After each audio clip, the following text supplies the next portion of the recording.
আশা করি আপনারা সবাই খুব ভালো আছেন। সবাইকে স্বাগত জানাই আকাশবাণী চ্যানেলে। আজকে আপনাদের আমরা রেস্টুরেন্ট স্টাইলে ঘরেই বানিয়ে ফেলুন চিলি পনির। আমাদের চ্যানেলকে সাবস্ক্রাইব করে বেল আইকনটা প্রেস করে দেবেন। রেসিপিটি কোনো রকমের স্ক্রিপ্ট না করে পুরোটা দেখুন। চলুন শুরু করা যাক। প্রথমে আমরা একটা বাটিতে একটা ডিম ঢেলে নিচ্ছি। তার মধ্যে গোলমরিচের গুঁড়ো আর 1 চামচ লবণ দিয়ে ভালো করে গুলিয়ে নিয়ে তার মধ্যে অল্প জল দিয়ে আরেকবার ভালো করে গুলিয়ে নেব। এতে যে লালা লালা যে ভাবটা থাকে ডিমে সেটা অনেকটাই কেটে যায়। এরপর আমরা পনিরটাকে এরকম লম্বা লম্বাভাবে কেটে তার মাঝখান থেকে একটা হাফ করব। এর বেশি ছোট করব না, একটু বড় বড় করে এরকম সাইজে রাখবো। এরপর আমরা একটা থালায় অল্প ময়দা রেখেছি, তার মধ্যে ভালো করে পনিরগুলোকে এরকমভাবে কভারটা করে নেব। তারপর ডিমের যে ব্যাটারটা বানিয়েছি তার মধ্যে ঠিক এরকমভাবে চামচটা নিয়ে এপিটোপিট করে বিস্কুটের গুঁড়োর মধ্যে ভালো করে এপিটোপিট করে সব কটা পনির এইরকমভাবে রেডি করে নিচ্ছি। আমরা এখানে কিন্তু টোস্টের গুঁড়ো ব্যবহার করেছি। এরপর একটা কড়াই নিয়েছি আমরা এখানে, তাতে সর্ষের তেল দিয়ে দিচ্ছি। সর্ষের তেল গরম হয়ে গেলে আমরা এক এক করে পনিরগুলো ছেড়ে দেব।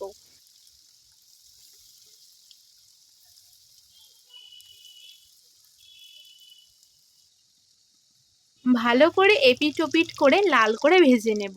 দিয়ে আমরা একটা বড় বাটিতে এগুলো তুলে নিচ্ছি।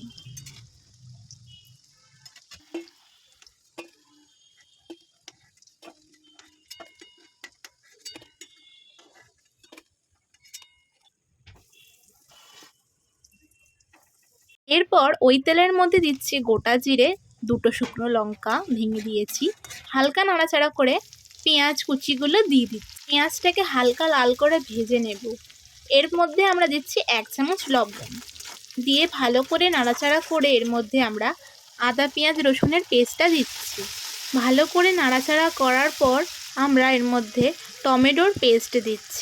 2 মিনিট মতন ভালোভাবে নাড়াচাড়া করার পর এর মধ্যে দিচ্ছি হলুদ গুঁড়ো, জিরের গুঁড়ো আর সুন্দর একটা কালার করার জন্য কাশ্মীরি লঙ্কার গুঁড়ো দিয়েছি। 2 মিনিট মতন ভালোভাবে নাড়াচাড়া করার পর আমরা মটরশুঁটিগুলো দিয়ে দিচ্ছি।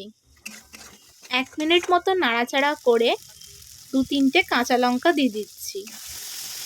অল্প একটু জল দিয়ে মশলাটাকে আমরা ভালোভাবে কষিয়ে নেব। মশলার গা দিয়ে তেল ছেড়ে দিয়েছে। এরপর আমরা এর মধ্যে গ্রেভির জন্য অল্প জল অ্যাড করেছি। গ্রেভির ঝোলটা ফুটে উঠলে তার মধ্যে আমরা পরিমাণ মতন লবণ দিচ্ছি। 1 মিনিট মতো নাড়াচাড়া করার পর আমরা ভাজা পনিরগুলো এক এক করে দিয়ে দিচ্ছি।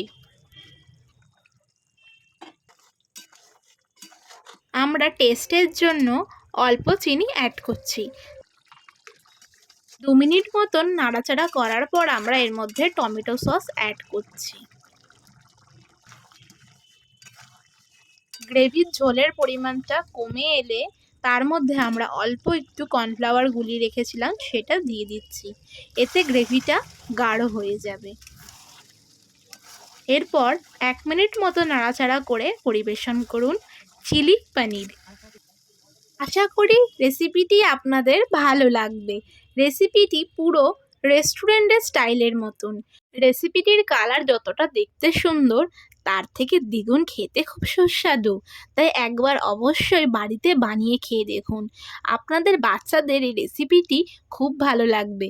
একবার আপনারা বানিয়ে দেখুন, আপনারা স্বাদ ভুলতে পারবেন না। আমি এটা বিশ্বাসের সাথে আপনাদের বলতে পারি।